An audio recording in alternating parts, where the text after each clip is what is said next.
Advocate അമീൻ ഹസൻ ഇപ്പോൾ telephone ലൈനിലുണ്ട്. അമീൻ, ഈ കാഫിർ സ്ക്രീൻഷോട്ടിലെ പോലീസ് അന്വേഷണം വഴിമുട്ടി നിൽക്കുകയാണ്. ഹൈക്കോടതിയിൽ പോലും ഒരു ഘട്ടത്തിനപ്പുറത്തേക്ക് പോകാൻ കഴിഞ്ഞിട്ടില്ല എന്നാണ് പോലീസ് നൽകിയിട്ടുള്ള റിപ്പോർട്ട്. ഇപ്പോൾ വിദ്യാഭ്യാസ വകുപ്പിൻ്റെ നടപടിയും ഇങ്ങനെ തന്നെയാണ്. ഇതിൽ നിന്ന് എന്താണ് മനസ്സിലാക്കേണ്ടത്?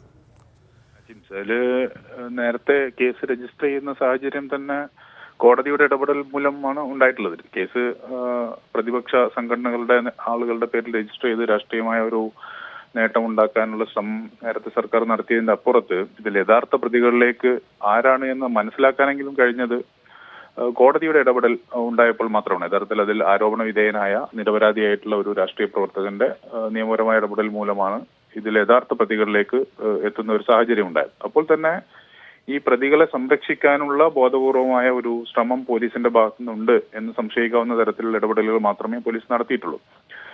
നമ്മുടെ സൈബർ പോലീസിന്റെ രീതികളനുസരിച്ച് ഈ യഥാർത്ഥ പ്രതികളിലേക്ക് എത്താൻ യാതൊരു ബുദ്ധിമുട്ടും സാധാരണഗതിയിൽ ഉണ്ടാവേണ്ടതില്ല. കാരണം ഇത് വാട്സപ്പ് ഗ്രൂപ്പുകളിലും മറ്റുമൊക്കെയാണ് ഷെയർ ചെയ്യപ്പെട്ടിട്ടുള്ളത്. ഇത് നിർമ്മിച്ച ആളുകളെ സംബന്ധിച്ച് സംശയങ്ങളുണ്ട്. ഇത്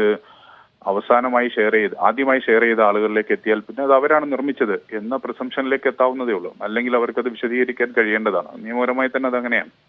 മാത്രമല്ല ഇതിൽ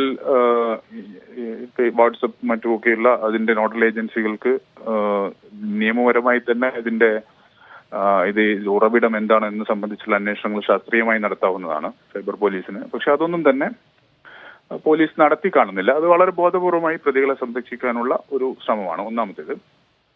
രണ്ടാമത്തെ പ്രശ്നം, ഇതിനകത്ത് ഡിസിപ്ലിനറി നടപടികൾ സർക്കാരിന് ശക്തമായി സ്വീകരിക്കാവുന്നതാണ്. ഒരു സർക്കാർ എയ്ഡഡ് സ്കൂളിലെ അധ്യാപകൻ സ്വാഭാവികമായും പാലിക്കേണ്ടുന്ന മാതൃകാപരമായ പെരുമാറ്റച്ചട്ടങ്ങളുണ്ട്.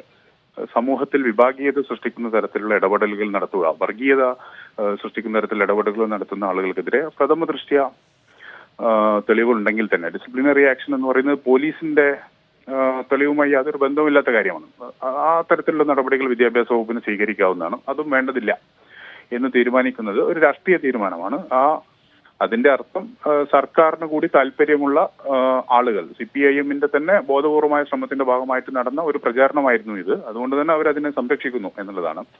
കേരള പോലീസിന്റെ ഈ ഇരട്ടത്താപ്പിന്റെ പ്രശ്നം കഴിഞ്ഞ ദിവസങ്ങളിൽ പോലും രാത്രിയിൽ സമരം നടത്തുന്ന വിദ്യാർത്ഥികളെ വലിയ രീതിയിൽ പീഡിപ്പിക്കുന്ന സമീപനം, അവരുടെ മൈക്ക് സെറ്റുകൾ പിടിച്ചുകൊണ്ടു പോകുന്ന സമീപനം ഒക്കെ മലപ്പുറം ജില്ലയിലും കോഴിക്കോടും ഒക്കെ നമ്മൾ കാണുകയാണ്.